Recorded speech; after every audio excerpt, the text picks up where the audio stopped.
Are you looking for an athletic scholarship? You're in the right place. This is the Recruit Me Athletic Scholarship Podcast, the longest-running podcast on recruiting and athletic scholarships. We're here to help your family navigate the recruiting road all the way to an athletic scholarship. He's a recruiting expert and a dad of 2 college athletes. He has a wealth of experience to share. Here's Recruit Me CEO, Brent Hanks.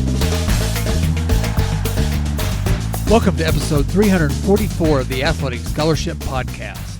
The Athletic Scholarship Podcast is the world's longest-running recruiting education podcast. Check out all the past episodes at recruit-me.com or on your favorite podcast app. This episode, Prepare for Your Role in College, covers 2 subjects: how recruiting journeys will be different for everyone, and I will demonstrate with my 2 boys and how they were different, and how both of our sons researched and did preparation that helped them have a good freshman college season. Being physically and mentally ready to not only play at a high level, but to be mentally ready not to play or to sit the bench is important too. I will throw in how both the kids took different routes to their colleges and show how a successful high school career and a COVID-filled mediocre high school career can be parlayed into a college offer.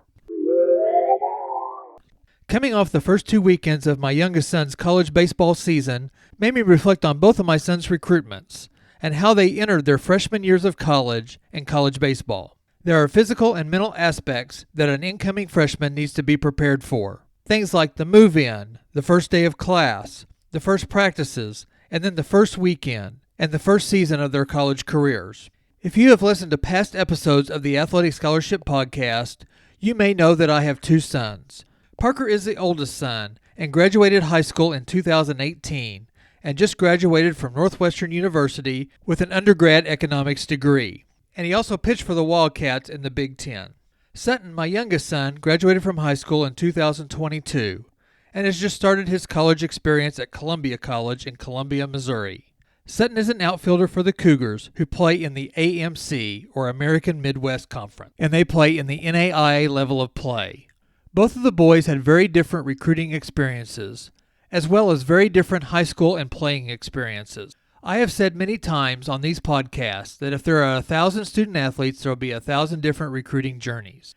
These differences are based on many unique characteristics of each situation.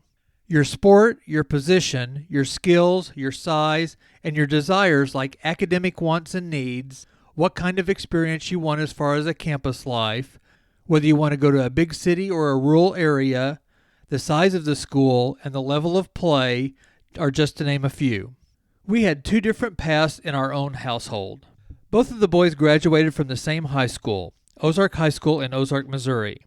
Ozark is one of the larger schools in Missouri and competes in the highest classification of sports. Both played baseball and basketball throughout their high school careers. From there, those were about the only similarities the 2 boys had.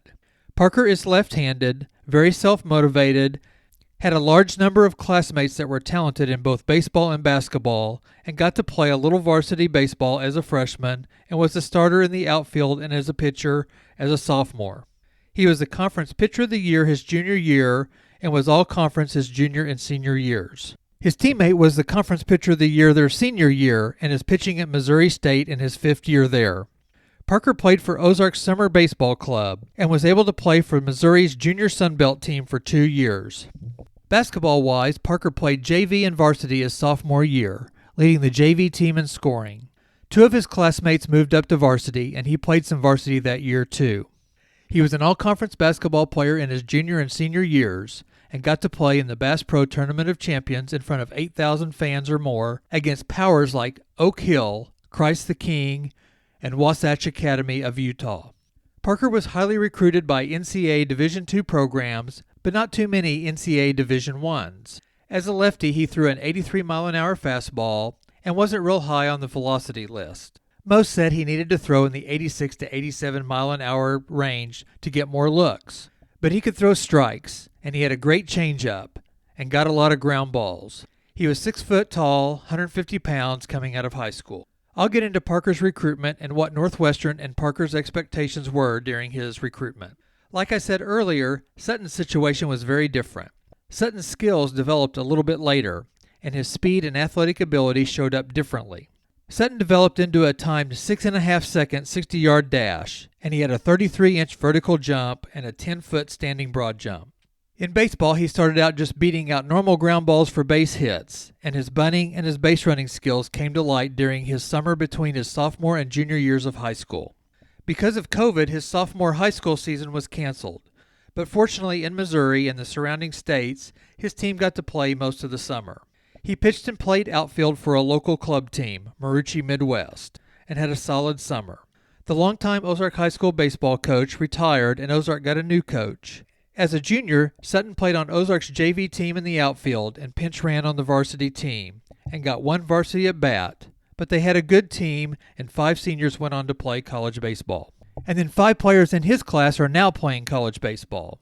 Sutton continued to play for the Marucci Midwest Summer Baseball Club between his junior and senior year of high school.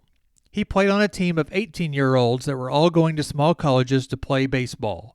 And as the season started, he got super hot.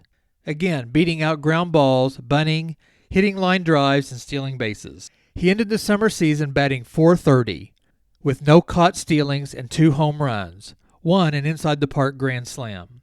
I'll get into Sutton's recruitment a little bit later, too. He decided not to play basketball his senior year so he could gain weight and work on baseball since he had committed to play at Columbia College as he entered his senior year. But going into his senior year of high school ball, we talked about his situation with the team and the coach. We did feel that since he didn't play summer ball with his high school summer team, he might not get all the opportunities he wanted. Again, Ozark has many good players, and 2 of the outfielders are now playing in college.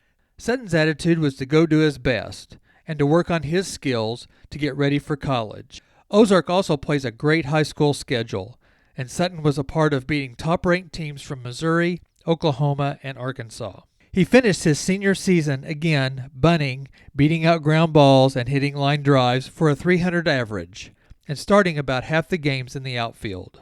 He used his varied play to help him prepare for his upcoming college freshman year, by learning to be ready to pinch run, pinch hit, or be pinch hit for. With both of my sons, I talked to them about the realism that they would not play very much their freshman year in college. With Parker going to an NCAA Division I college, he probably traded a freshman year at a Division II as a main starter or high-level reliever for possibly a few innings against mid-level teams that Northwestern had on their schedule. But I think because he did research on the Wildcats team roster, their schedule, and their coaches, he realized he would fit in well by using the skills of throwing strikes and getting ground balls. He took his pitching coach's advice by going to campus for summer classes and summer workouts. He had pitched a lot during his high school senior year, and then pitched in a couple of weekend summer tournaments, and then he moved to campus 9 hours away. He got to know the campus, the town, the coaches, some of the teammates, and the athletic trainers. He was able to take time away from throwing and prepare for the upcoming fall practice and scrimmage season. A piece of advice from Parker's experience his freshman year is to be in as good a physical shape as you can get into before your sports preseason. Parker also performed well in the fall workouts and fall games by throwing strikes and showing that he was going to be dependable in the spring season. We thought if Parker got 15 to 20 innings his freshman year of college, that would be a good first year. He would be adjusting to a higher level of play and probably being a relief pitcher for the first time since he was in youth baseball. He actually got 36 innings in his freshman year, with 9 games started, 2 against Big Ten foes. He had 6 relief appearances. I truly feel Parker's physical and mental preparation ahead of his freshman year helped him to have a successful freshman year in college and a good 4-year college career. Sutton is now in his freshman season at Columbia College. Sutton's superpower is his speed. That asset was the main asset he highlighted when sending his information and videos to coaches. He has other assets, but his speed separated him from most of the 6-foot-tall, 150-pound baseball players.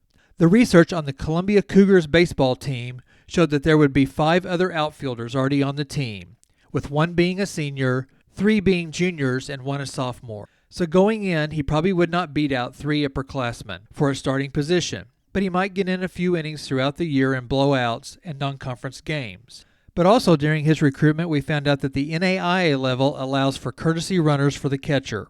So 1 or 2 players would get an opportunity to courtesy run when the catcher gets on base. Well, that fit a role for Sutton. Also, if you remember, Sutton missed the whole fall season of practices and scrimmages because he broke his left collarbone at the very first fall practice. He broke it diving for a line drive during fielding drills in the outfield. So he didn't get to earn a place in the coach's mind before the regular spring season practices started. Sutton called me, which was a rare call, after a practice before the first game of this season. The head coach told him he probably wouldn't get any at-bats or innings in the field in the first 4-game series, but he would be the courtesy runner for the catcher. Sutton said it was nice to know his role as the season was getting started. Well, the season has started, and Sutton is getting that opportunity to fill the role that his coach told him about. Sutton got to courtesy run for the catcher in all 4 opening weekend games. The team's stats showed he scored in 2 of the games, but they didn't put him on the stat sheet on one of his substitutions, so on Mom and Dad's stats he has 3 runs scored. He also stole a base, but didn't get credit because of scoring indifference, since the team was way ahead. But I have it on video as a stolen base, so we counted it. Again, parents' preference.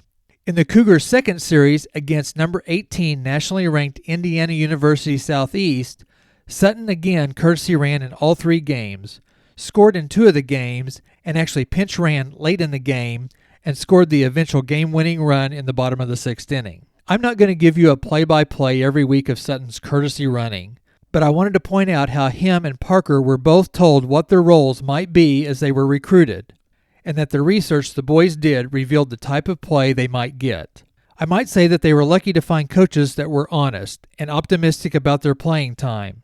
But again, with research and being prepared to meet and talk with the coaches and ask questions put them in the right situations for their freshman years of college.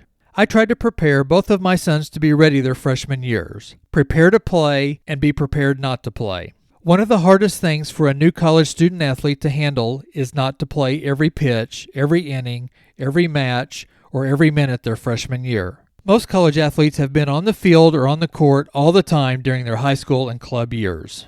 The college game has changed in just the last 5 years. When Parker started college in 2018, the transfer portal wasn't talked about very much. A change in transfer rules and COVID has changed the landscape of college sports.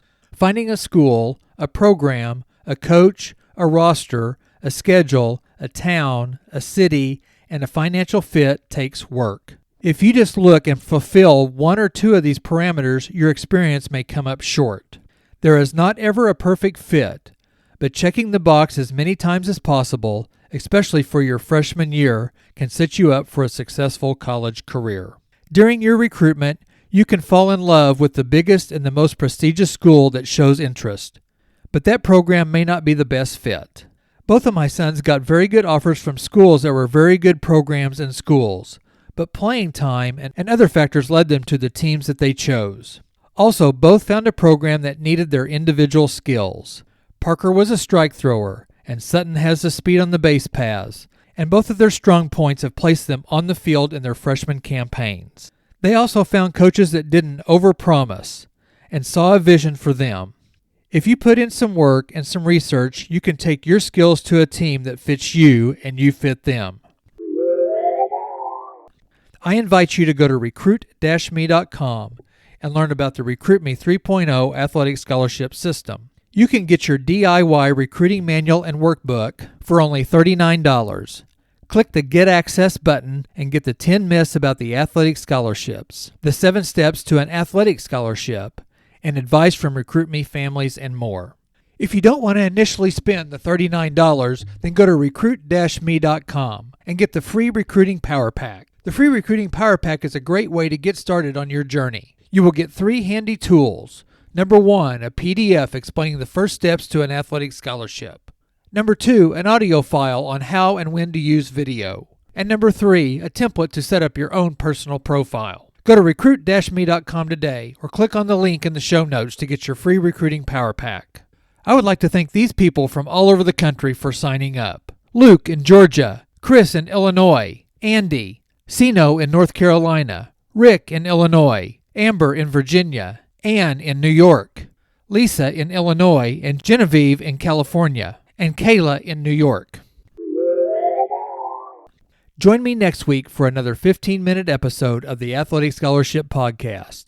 15 minutes that could change your athletic scholarship future.